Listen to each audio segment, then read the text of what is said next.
အရင်ဆုံးကြက်ဥတစ်လုံးကိုကန်ထဲထည့်ခောက်ထားမှာဖြစ်ပါတယ်ကြက်ဥတွေကိုလည်းရတာတစ်ခါတည်းထည့်ပြီးခောက်ပါကြက်သားအယိုးဖယ်ထားပြီးသားတွေပဲရောမညက်တညက်နှုတ်ဆင်းထားပေးပါ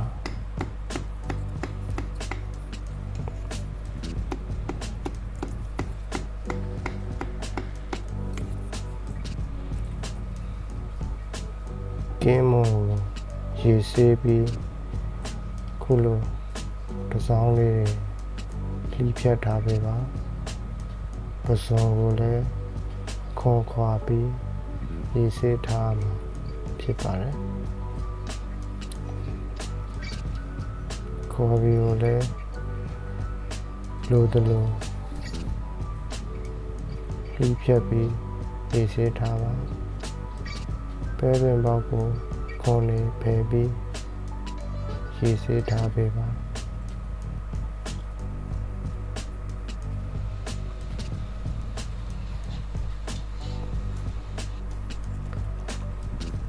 ရက်စင်မီကလာသလိုမလာသလိုလုံနေလို့ဉာဏ်ဆုံးနည်းနဲ့ညီတွေးမိကိုဒီမှွေပါတယ်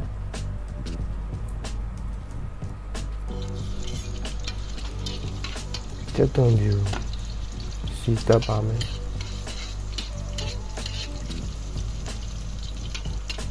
ကျက်သွန်ပြူစီတက်ပြီးမွေးလာရင်ခုလိုဘေးလေးကိုခဏဖယ်ထားပြီးကျုပ်ကြော်ပေးပါမယ်ကျုပ်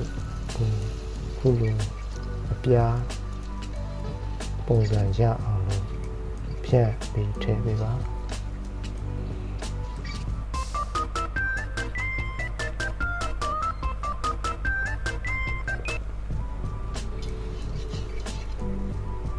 ကျုပ်တစ်ဖက်လန်ပြီးကြော်ပြီးသွားပြီဆိုရင်ဒီကျုပ်ပကံတစ်ချက်တည်းဖယ်ထားပေးရမှာဖြစ်ပါတယ်ဒီကျုပ်ကနောက်မှပြန်ရောမှာပါစီတက်ထားတဲ့ကျုပ်တို့ယူဒါစင်ထားတာထည့်ကြော်ပါမယ်ရတာတစ်ခါတည်းနေထားမယ်ဆိုလည်းရပါတယ်အခုမှရတာထည့်မယ်ဆိုလည်းရပါတယ်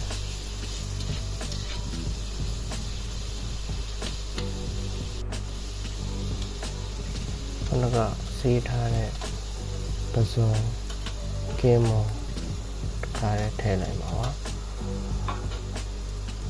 ပစုံနဲ့ကင်းမကိုရေဖြောပြီးမှထည့်မယ်ဆိုရင်တော့ပိုကောင်းပါလေဒီတိုင်းအစိမ်းတိုင်းထည့်ရင်ခဏနေရှိတွေထွက်လာတတ်ပါလေရှာလကရေနည်းငယ်ထည့်ပါတယ်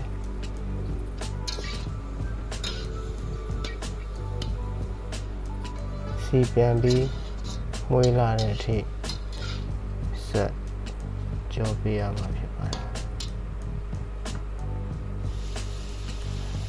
စီပြန်ပြီးမွေးလာရင်ဆေးထားတဲ့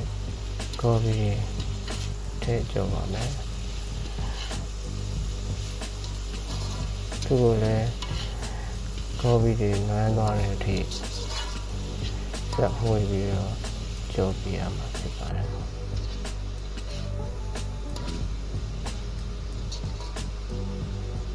ရေခမ်းပြီးစီပြန်လာရင်မွေးလာပြီဆိုရင်တော့ညက်ခောက်ဆဲပြီးထည့်ပါမယ်ညက်ခောက်ဆဲကိုရောင်ရဖို့အတွက်ပဲငန့်ပြရင်နောက်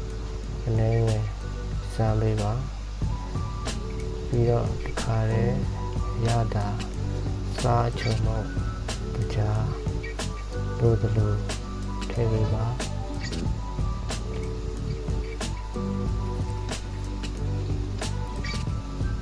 ပြီးရင်နှံ့တော့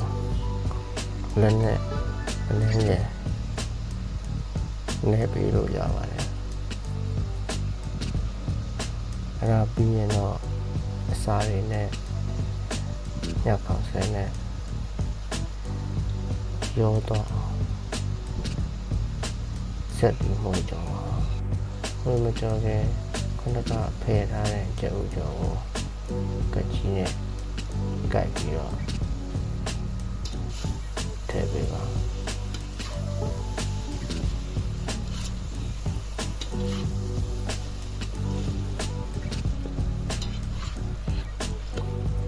ညခောက်ဆွဲတွေရှည်နေလို့စာနဲ့မရောဘူးဆိုရင်ခုလိုပဲဖြတ်ပေးလို့ရပါတယ်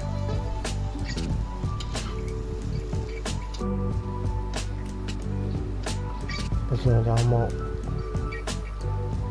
ယူပါတယ်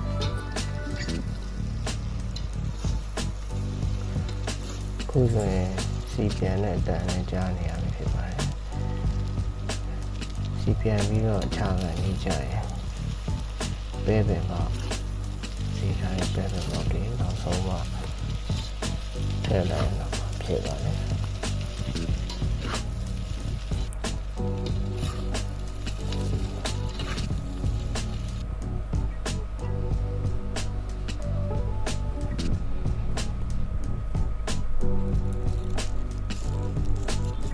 ခုဆိုရတာရှိတဲ့ကတ်ကြီးကတ်မဟုတ်တဲ့ညက်ကြုံဖြစ်ပါတယ်